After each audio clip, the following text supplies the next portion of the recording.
La santé de chacun de mes membres, de chacune des particules de mon corps, dépend de ma santé générale. Il faut que la vie des parties restée saine expulse le mal, sinon il s'étend plus loin.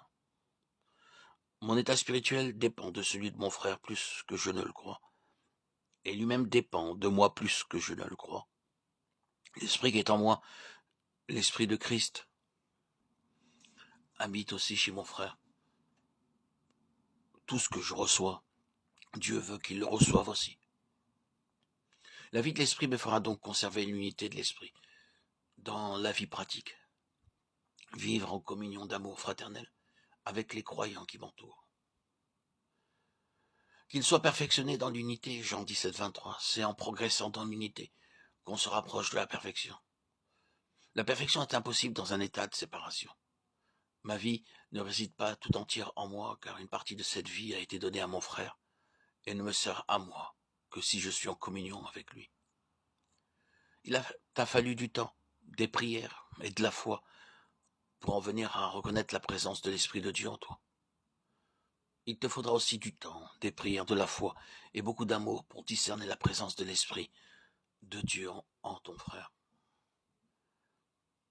Ce n'est que dans l'unité du corps de Christ que l'Esprit de Dieu peut déployer toute sa puissance, soit aux yeux de l'Église, soit aux yeux du monde. Dieu parle au groupe d'hommes réunis ensemble tout autrement qu'il ne parle à ceux qui le cherchent isolément. La diffusion de l'esprit de la Pentecôte parle alors d'une voix plus forte et produit une ferveur plus intense que lorsqu'on s'en tient à une communion individuelle avec Dieu. On éprouve une joie plus complète en se réunissant avec ses frères que dans la dévotion solitaire.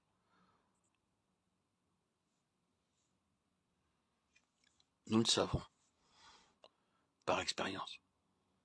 Seigneur Jésus, dans ta dernière soirée sur la terre, ta prière pour des disciples fut celle-ci. Père Saint, garde-les afin qu'ils soient un. Jean 17, 11. Ta volonté était de les voir unis en un même troupeau et garder ensemble par la main toute puissance de l'amour. Seigneur Jésus, maintenant que tu es sur le trône, nous venons à toi avec la même prière.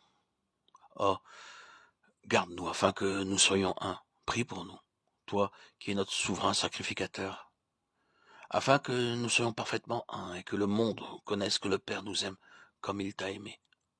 Jean 17, 23. Seigneur, nous te remercions de ce que déjà tu éveilles dans ton Église le désir de réaliser aux yeux du monde cette unité de tes enfants. Accorde-nous pour cela l'action puissante de ton esprit.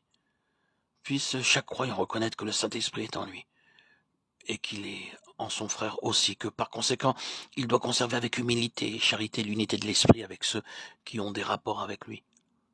Puisse tous les chefs et directeurs de l'Église recevoir là-dessus la lumière d'en haut et attacher désormais plus de prix à l'unité de l'esprit qu'à tous les liens humains de confession, de foi ou de forme d'Église.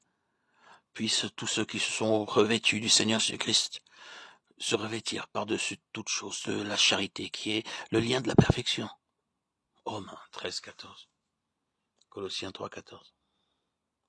Seigneur Jésus, nous te supplions d'amener tous tes enfants à se réunir au pied du trône de gloire où tu accordes l'Esprit pour te demander de révéler ta présence à tous et à chacun. Oh, remplis-nous de ton esprit et nous serons un seul corps et un seul esprit. Amen.